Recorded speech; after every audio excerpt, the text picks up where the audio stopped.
नईमुल्ला शरीफ सदर Telangana education development foundation ने hi tech TV से बात करते हुए कहा कि उर्दू जुबान को यूनाइटेड नेशन के तहत 6वीं खुसूसी आइंदा जुबान के एजाज से नवाजा गया है और 42 ममालिक में उर्दू बोली और समझी जाती है और जो एक बैनुल अक़वामी जुबान भी है।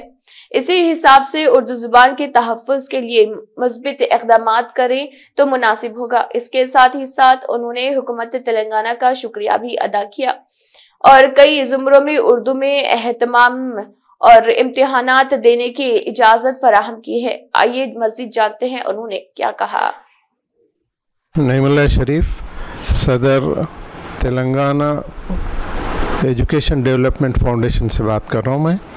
आज यहाँ पर उर्दू डेवलपमेंट जॉइंट काउंसिल की मीटिंग हुई, उसमें शिरकत किया मैंने और यहाँ पर उर्दू के ताल्लुक़ से, उर्दू के बक़ा के ताल्लुक़ से कई बातें सामने आई। एक बात ये बता दूँ कि उर्दू को यूनाइटेड नेशंस में इसको छठी ज़बान का दर्जा मिला है। ये हमारे लिए एक एज़ाज़ की बात है और 42 ममालिक में भी ये उर्दू बोली और समझी जाती है।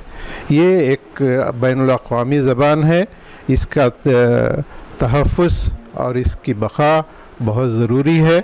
इसके लिए हम तजवीज़ पेश करते हैं हुकूमत हिंद को, रियासती हुकूमत को भी कि इसकी बक़ा के लिए, इसकी तरक्की के लिए कुछ काम किया जाए ताकि एक अहम ज़बान है, बैनुल अक़वामी ज़बान है, इसका तहफ़्फ़ुज़ करना बहुत ज़रूरी है। पहली चीज़ तो ये कि हम मशकूर हैं हुकूमत हिंद के नीट में और यूपीएससी में भी एग्ज़ाम्स लिखने का सहूलतें हमारे उर्दू तबके को उन्होंने मुहैया किया और तेलंगाना पब्लिक सर्विस कमीशन के भी group 1, group 2, group 3, group 4 examinations भी उर्दू में तहरीर करने की इजाज़त दी गई है। हम इसके लिए मशकूर हैं और साथ ही हम मुतालबा करते हैं कि इसके लिए जो सरकारी दफातर पर बोर्ड्स होते हैं उसके उर्दू में लिखा जाए और आरटीसी बसों में भी उर्दू के बोर्ड्स तेलुगु और अंग्रेज़ी के साथ साथ उर्दू में भी लिखे जाएं ताकि जो जिनको तेलुगु नहीं आती वो बेचारे पूछते रहते हैं तो उनके लिए एक सहूलत होगी। और साथ ही साथ मैं ये बता दूं कि टिमरीज़ का एक बेहतरीन काम हुआ है तेलंगाना में, ये अपनी मिसाल आप है।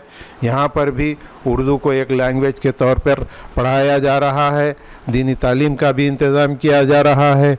मैं ये चाहूँगा कि हमारे बच्चों के मुस्तक़बिल के लिए, उनके बेहतर फ्यूचर के लिए हम अपने बच्चों को इन स्कूलों में शरीक करवाएं और इससे इस्तेफ़ादा किया जाए।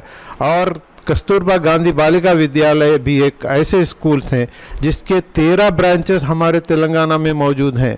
वहाँ पर हमारी लड़कियों की तादाद, अक़लियती लड़कियों की तादाद घट रही है, उसको बढ़ाने की ज़रूरत है क्योंकि ये एक सेंट्रल गवर्नमेंट की स्कीम है।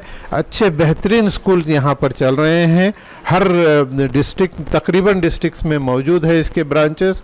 इससे भी हमें इस्तेफ़ादा करने की ज़रूरत है क्योंकि देखा ये गया है कि लेक्चरर्स का, उर्दू मीडियम के लेक्चरर्स जो डिग्री कॉलेजेस के थे उनके वैकेंसीज़ खाली पड़े हुए हैं और टीचर्स के वैकेंसीज़ भी हैदराबाद और तेलंगाना के दूसरे स्कूलों में, उर्दू मीडियम स्कूलों में इनके वैकेंसीज़ खाली पड़े हुए हैं। इसको पूर्ण करने के लिए हम हमारी हुकूमत से हम मुतालबा करते हैं क्योंकि देखा गया है कि बजट में भी कुछ इजाफ़ा किया गया है, तकरीबन 6% के करीब।